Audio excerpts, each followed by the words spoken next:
Ano kayang halaman to? Guys, ano kayang halaman to?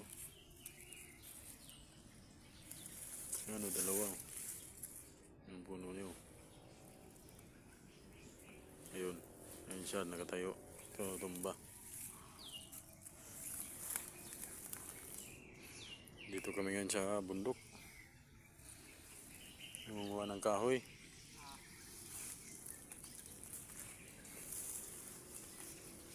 Dami kaming nakikita, mga ibon. Ayun, maraming orchids dito sa taas. Oh. Doon na kahoy, maraming orchids.